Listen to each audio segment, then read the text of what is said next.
बताओ क्या हो गया आपका स्पर्मेटोजेनेसिस। ठीक है, स्पर्मेटोजेनेसिस की प्रक्रिया में कुछ हार्मोनल कंट्रोल होते हैं, वो भी हमने आपको बताए थे। तो अगला टॉपिक आपका देख लेते हैं।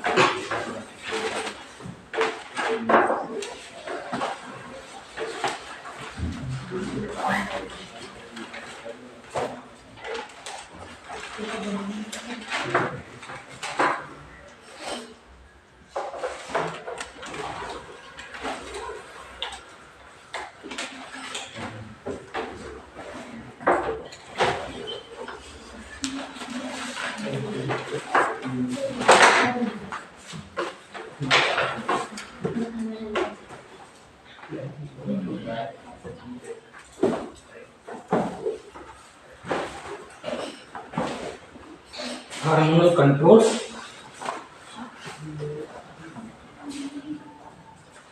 Hormonal control, hormonal control of spermatogenesis, of spermatogenesis, hormonal control of spermatogenesis.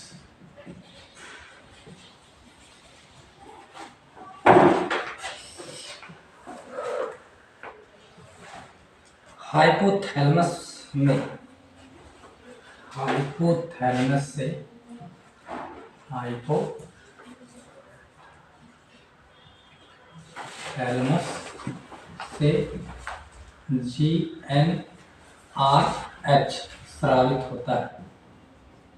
Gonadotropin releasing hormone से स्रावित होता है। GnRH अग्र पीयूष ग्रंथ, GnRH अग्र पीयूष ग्रंथ, अग्र पीयूष ग्रंथ पर कार्य करता है।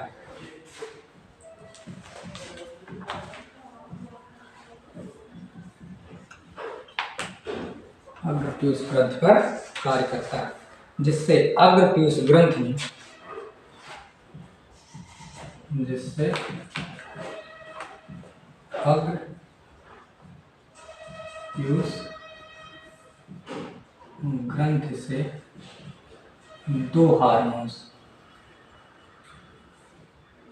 दो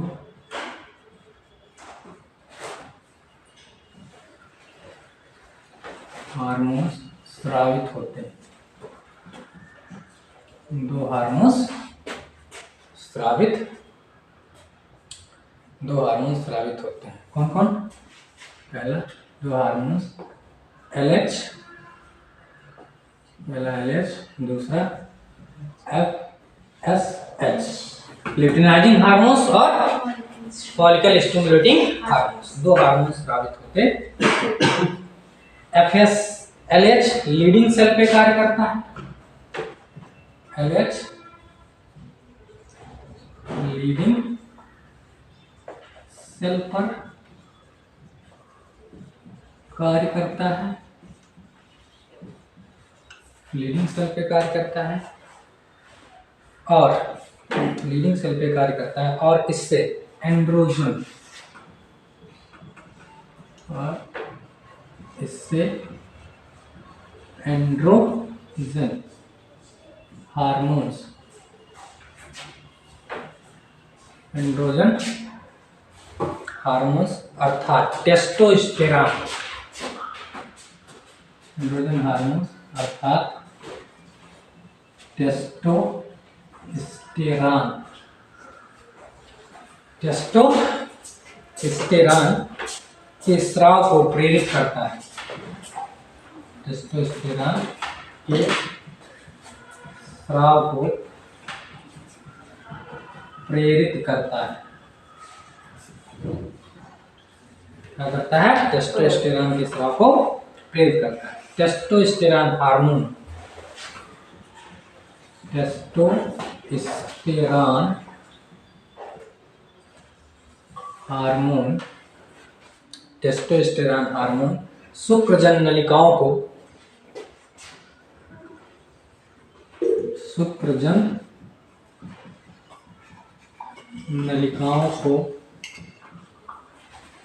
टेस्टोस्टेरॉन हार्मोन शुक्रजन नलिकाओं को शुक्रजन प्रक्रिया के लिए प्रेरित करता है। शुक्रजन प्रक्रिया के लिए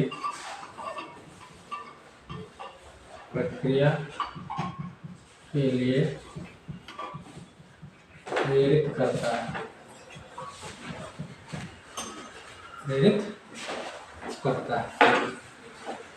FSH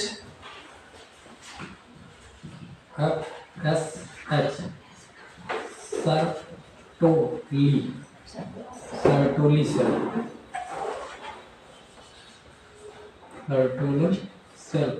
पर कार्य करता है।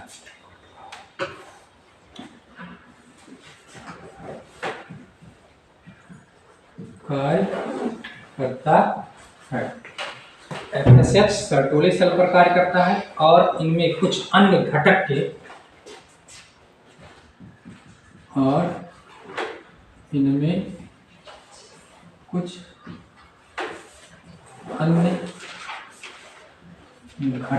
स्राव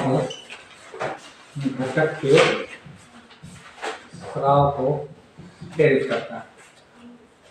स्राव को भी प्रेरित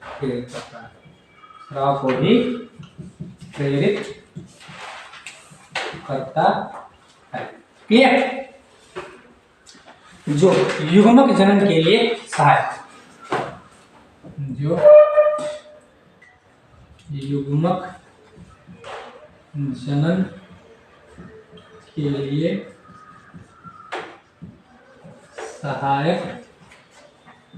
होते हैं। क्लियर? इसी की डिटेलिंग करेंगे। ठीक है। हार्मोनल कंट्रोल ऑफ स्पर्मेटोजेनेसिस जरा याद कीजिए। Hypothalamus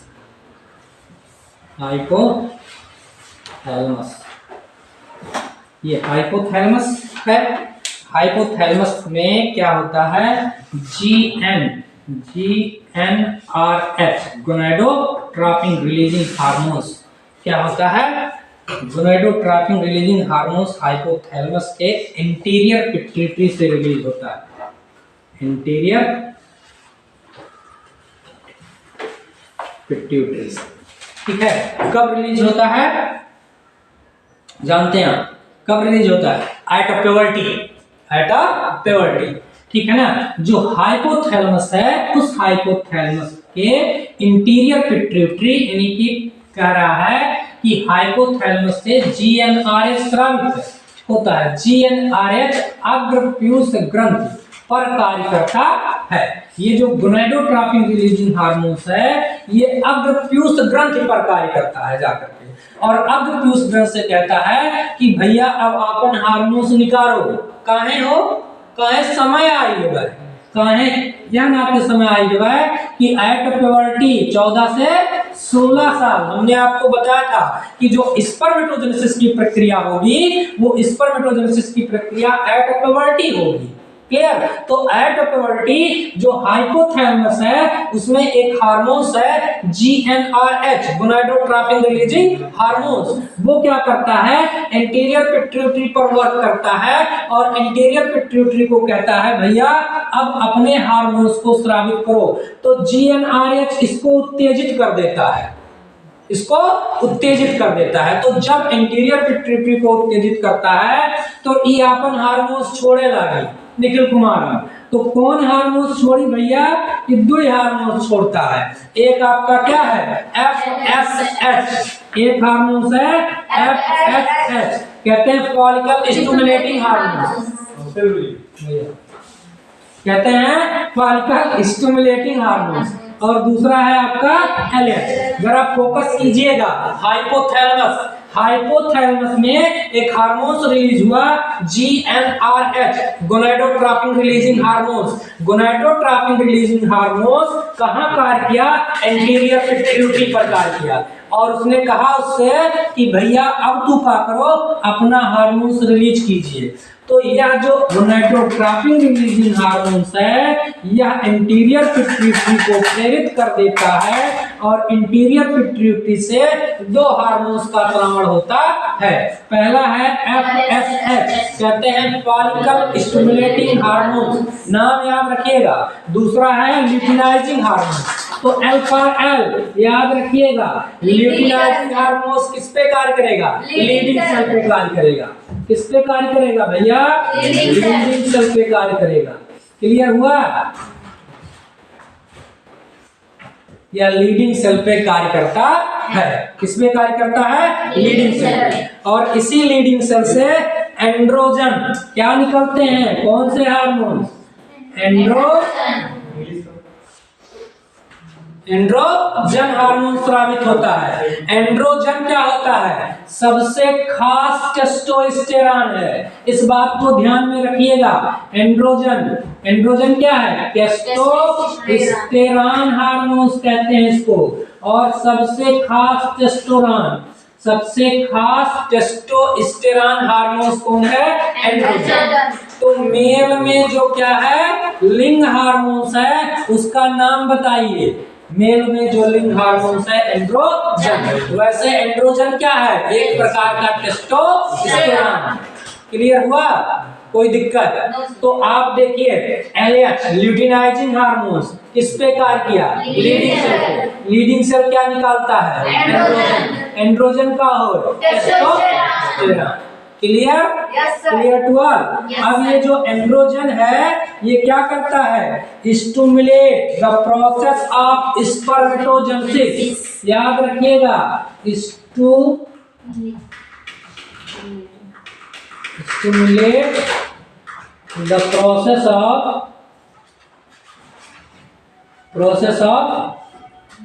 spermatogenesis.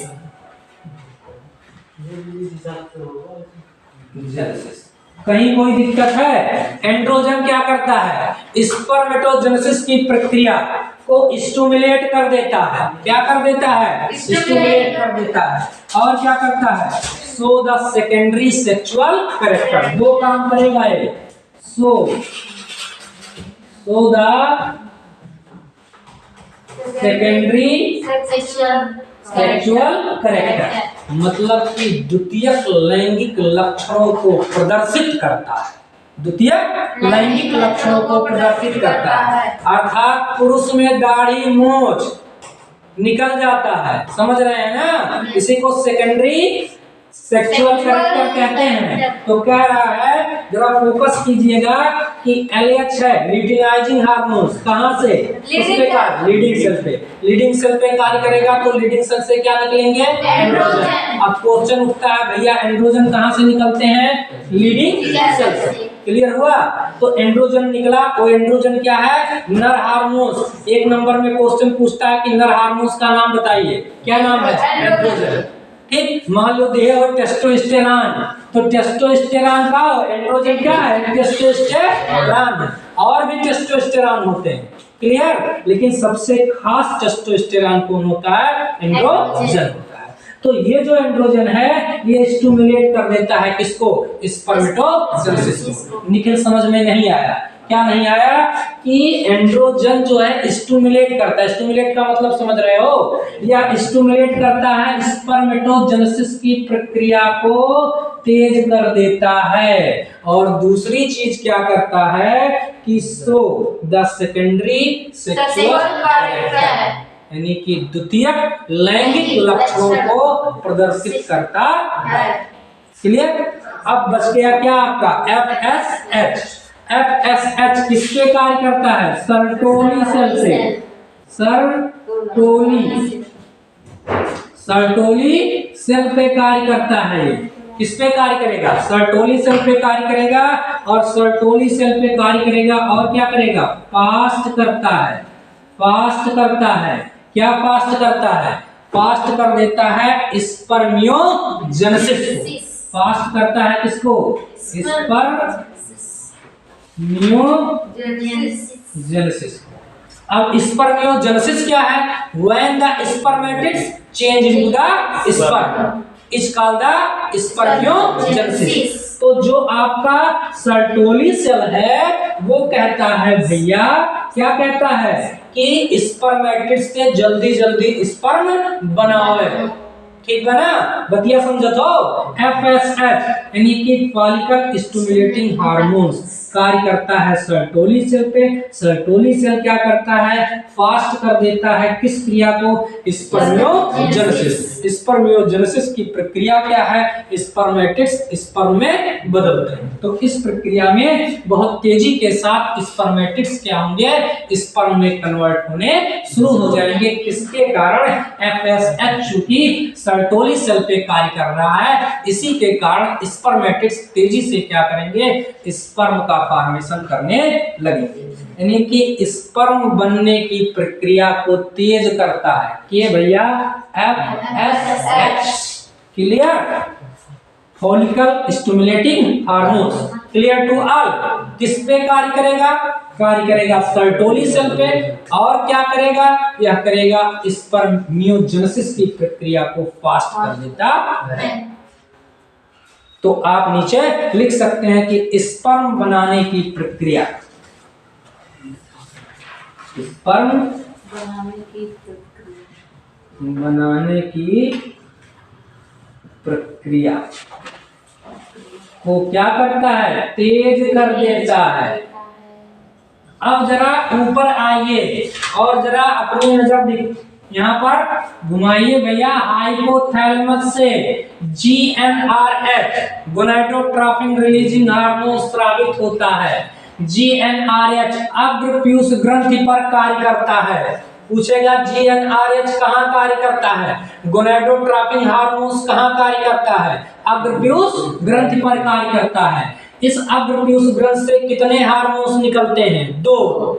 ठीक, कौन कौन? रट लीजिए sir. LH luteinising hormones, FSH follicle stimulating hormones. आगे आइए, LH लीडिंग सेल पर कार्य करता है। बिल्कुल जो आपको लिखाया हो वही आपको बताया हूं।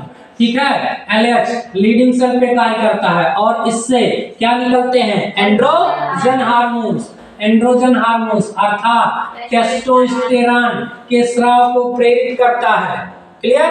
टेस्टोस्टेरॉन के स्राव को प्रेरित करता है। टेस्टोस्टेरॉन हार्मोन्स शुक्रजन नलिकाओं को शुक्रजन प्रक्रिया के लिए प्रेरित करता है।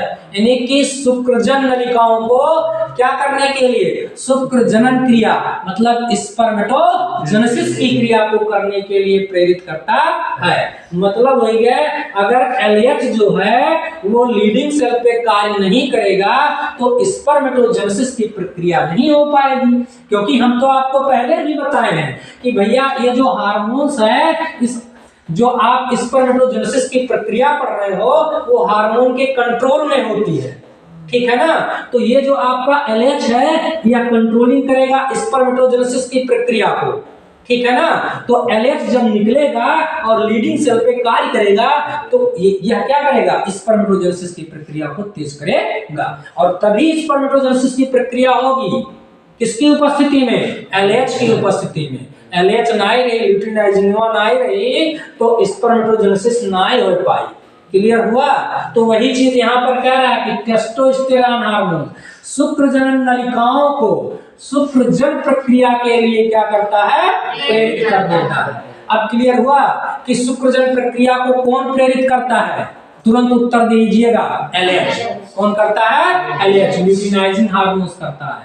ठीक है, कह रहा है FSH सर्टोली सेल पर कार्य करता है। देखिए FSH सर्टोली सेल पे कार्य करता है और कुछ अन्य घटकों के स्राव को भी प्रेरित करता है। यह सर्टोली सेल पे भी कार्य करेगा और कुछ अन्य घटकों को भी क्या करता है? कि स्राव को प्रेरित करता है।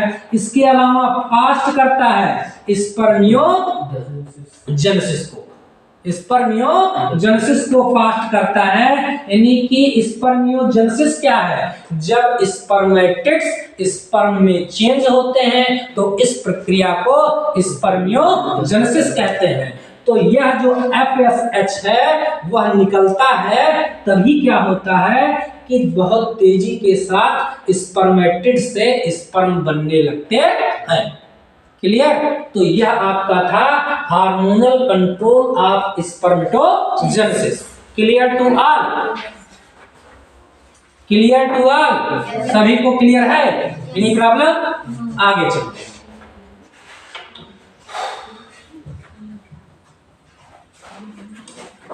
यहां तक का टॉपिक सबके समझ में हलवा हो नहीं हो? चलिए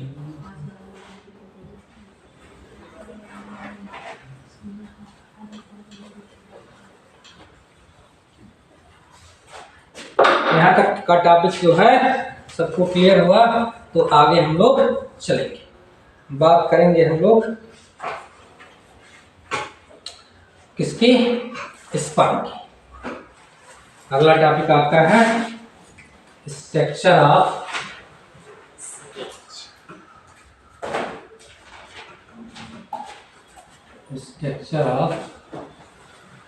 स्पर्म। शुक्राणुओं की सूक्ष्मदर्शीय संरचना कहते हैं। शुक्राणुओं की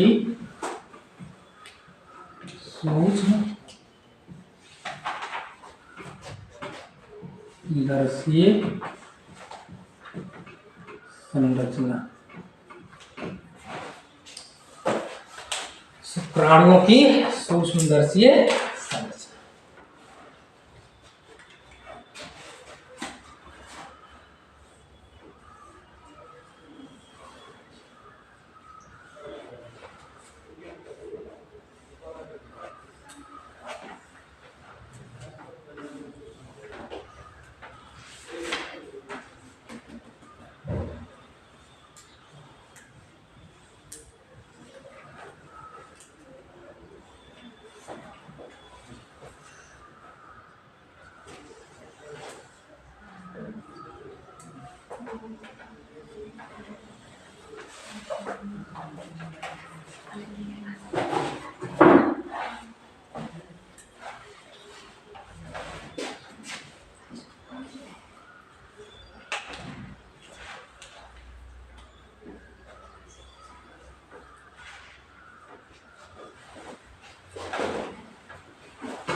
ये है स्ट्रक्चर। इसके अग्रभाग को कहते हैं एक्रोसोम। ये जो आप संरचना देख रहे हैं एक्रोसोम कहलाता है। ठीक, ये हेड रीजन है। हेड रीजन में ऊपर की तरफ ये आपका है एक्रोसोम, और ये आपका है हेड, और ये आपका है हैप्लॉइड।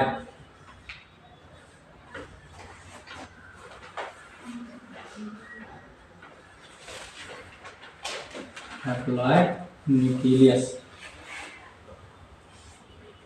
आवृत केंद्रक कहते हैं।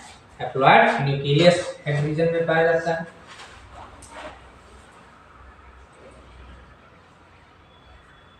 और ये ग्रीवा कहते हैं, सुन्नक।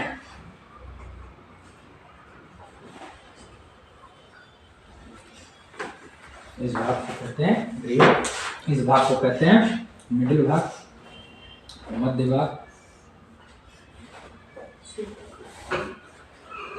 यानी कि मिडिल बेस।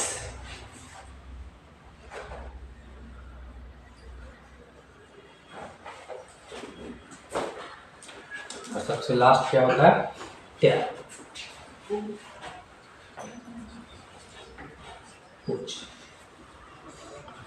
क्लियर? मिडिल भाग क्या होता है? इसमें माइटोकॉन्ड्रिया पाई जाती है। यहीं पर आपके बहुत सारे माइटोकॉन्ड्रिया पाए जाते हैं। तो इसलिए मिडिल भाग को क्या कहा जाता है? It is a battery part. It is a battery part, क्योंकि ये जो है इसमें क्या पाया जा रहा है? माइटोकॉन्ड्रिया। माइटोकॉन्ड्रिया का फंक्शन क्या है? ऊर्जा देना, तो इसलिए इसको हम बैटरी पार्ट कहते हैं। जो नेक देख रहे हैं आप, इसी नेक पे पाई जाती है सेंट्रियोल। यहां पर इस भाग पे ये आपका है सेंट्रियोल। सेंट्रियोल, इसमें 2 सेंट्रियोल पाए जाते हैं। ये क्वेश्चन पूछा जाता है कारक का है, ठीक है ना, कि इसमें आपको 2 सेंट्रियोल मिलेंगे। एक सेंट्रियोल बिल्कुल हेड रीजन पे, नेक के अगले भाग पर, और दूसरा सेंट्रियोल आपको यहां पर मिलेगा मिडिल के एंड पर। यहां भी आपको एक सेंट्रियोल मिलेगा। कारक का सेंट्रियोल। तो सेंट्रियोल जो है अक्षीय तंतु का निर्माण करेगा, बाकी ये टेल है। तो ये आपका एक सेंट्रियोल, ये एक सेंट्रियोल, ये बीच में क्या पाएगा माइटोकॉन्ड्रिया। माइटोकॉन्ड्रिया क्या करेगा, इसको एनर्जी देगा। ये आपका है केंद्रक। केंद्रक जो है हेड रीजन में पाया जाता है। सबसे बाहर की तरफ एक्रोसोम पाया जाता है। एक्रोसोम के पास एंजाइम होता है, जैसे कि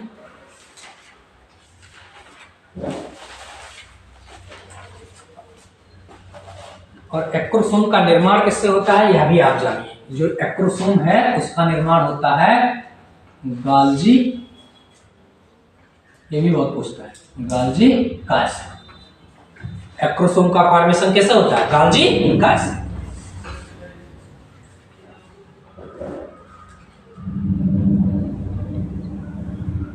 और एक्रोसोम के पास एक एंजाइम होता है, उसका नाम है हाइलोरेनिडेज।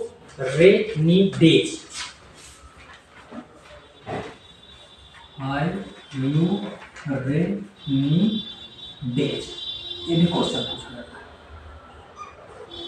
जो एक्रोसोम है उसमें एक एंजाइम पाया जाता है। कह रहा है कि एक्रोसोम जो होते हैं उसके पास एंजाइम होता है जो एग की दीवार को बेधता है, जोना प्लासेंटा को जो बेधने का कार्य करता है, उस एंजाइम का नाम है हाइलोरेनिडेज। क्लियर। जो एग होगा, एग का मतलब समझ रहे हैं ना, स्पर्म का फंक्शन ही है कि ये आपका क्या है, एग है, एग कोश का है,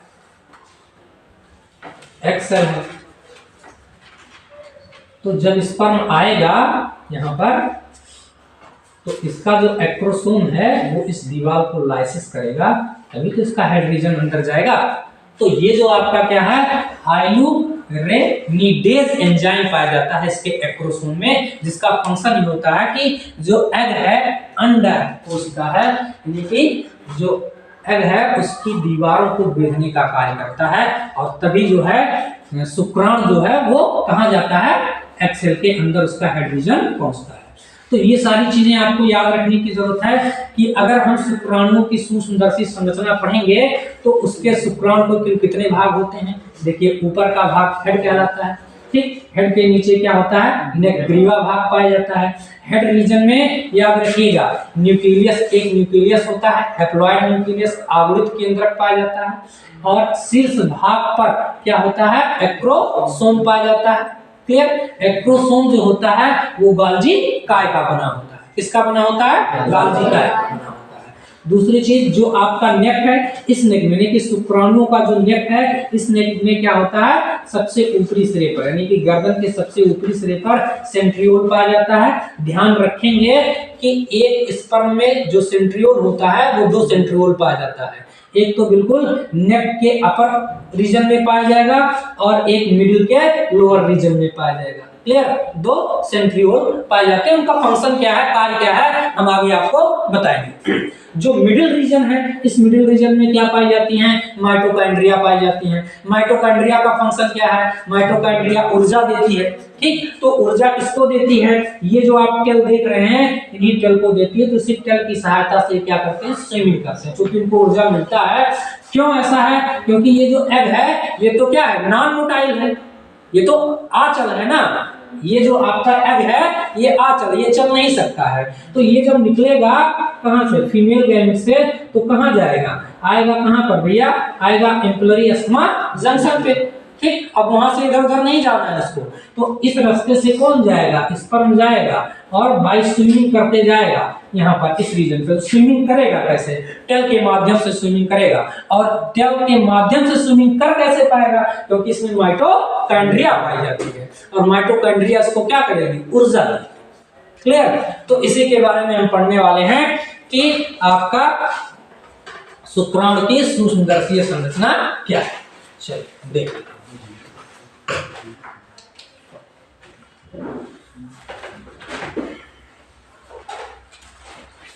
यह एक कोशिकीय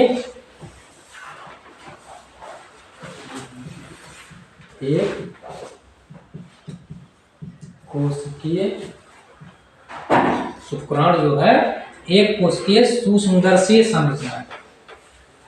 एक कोशिकीय सूक्ष्मदर्शीय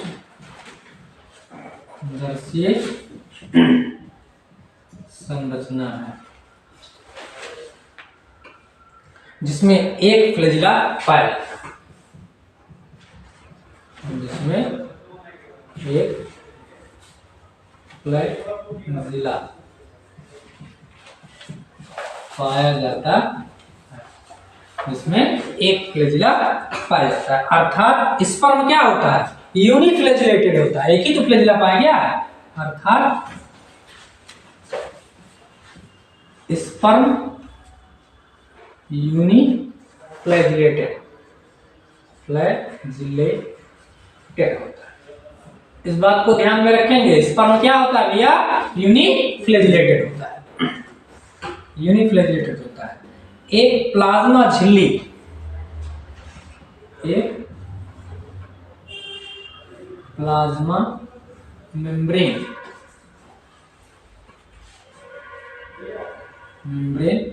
एक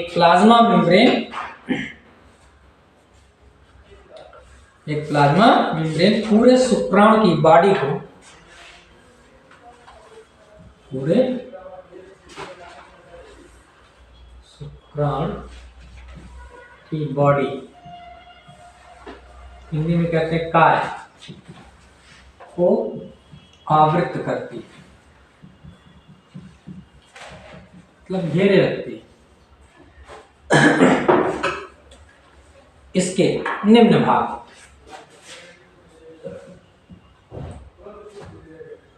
इसके निम्न भाग तो रेड कलर की एक रचना बना दे रहे हैं, आप समझ लीजिएगा, देखिएगा।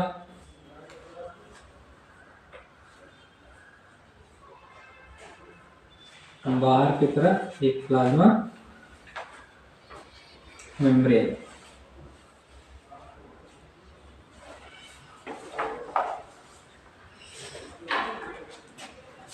जो कि पूरे के पूरे शुक्राणु को आवृत कर दे।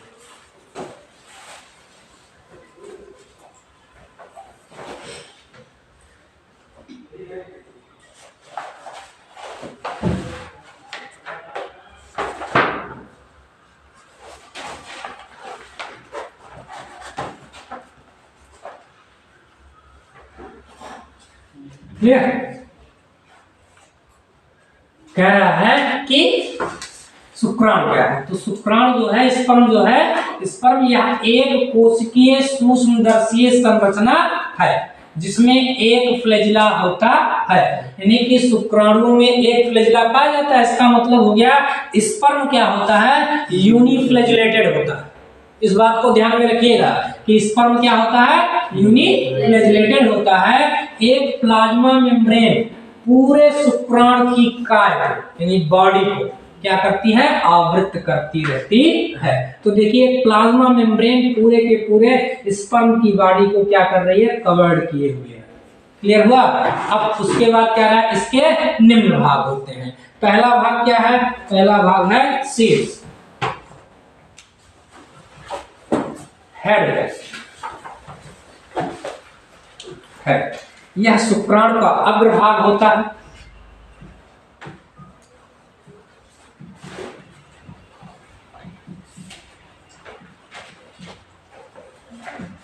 अग्रभाग,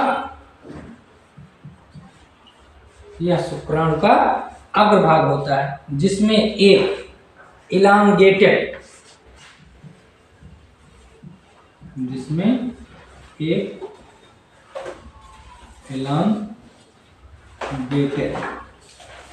जिसमें एक इलांगेटेड, हिंदी में कहते हैं दीर्घाकृत,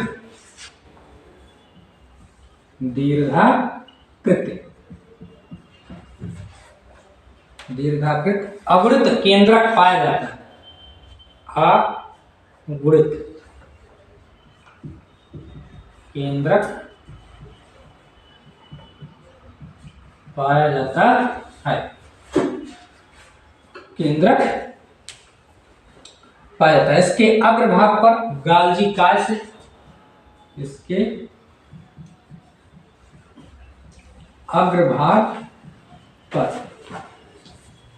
गालजी काय से बनी एक टोपी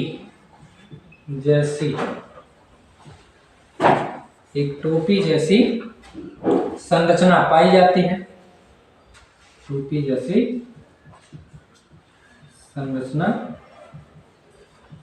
पाई जाती है, जिसे क्या कहते हैं? एक्रोसोम, जिसे एक्रोसोम कहते हैं। क्या कहेंगे? एक्रोसोम कहते हैं, जिसे एक्रोसोम कहते हैं। एक्रोसोम हाइलुरेनिडेज, एक्रोसोम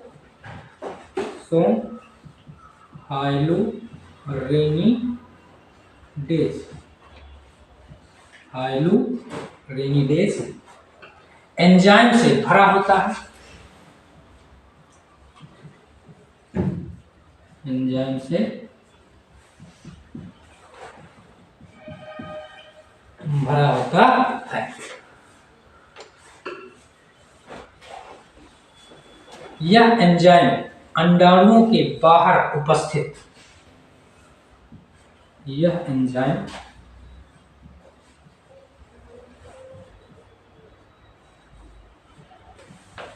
अंडाणुओं के बाहर उपस्थित, अंडाणुओं के बाहर उपस्थित जोना प्लूसिडा, जोना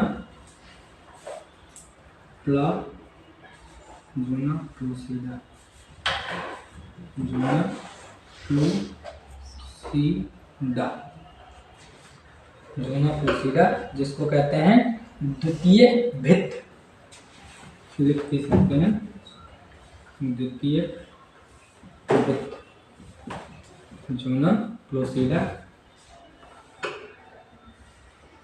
को बेधने में सहायक होता है, बेधने में सहायक होता है, द्वितीय भित्त को बेधने में सहायक होता है। अर्थात शुक्राणु को अंडाणु में प्रवेश करने के लिए, अर्थात शुक्राणु को अंडाणु में प्रवेश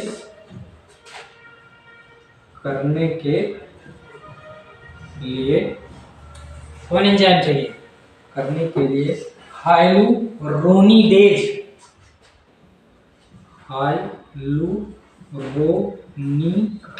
करेक्ट कर लीजिएगा इसको, हाइलुरोनिडेज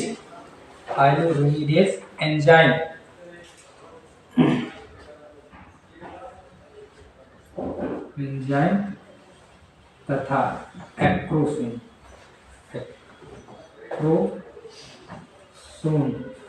सहायक होते हैं, सहायक। बस क्लियर हुआ? देख लीजिए,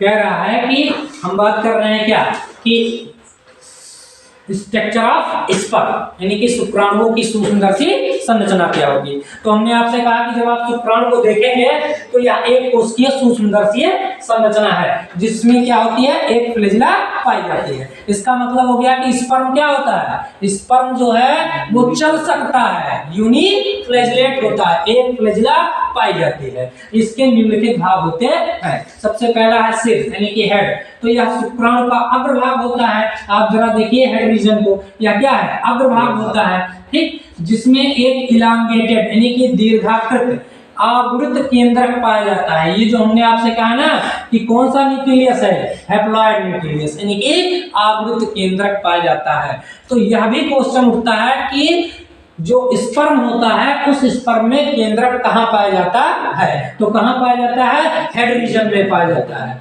ठीक है ना। कैसा केंद्रक होगा, आवृत होगा, मतलब हैप्लॉइड होगा। क्लियर हुआ।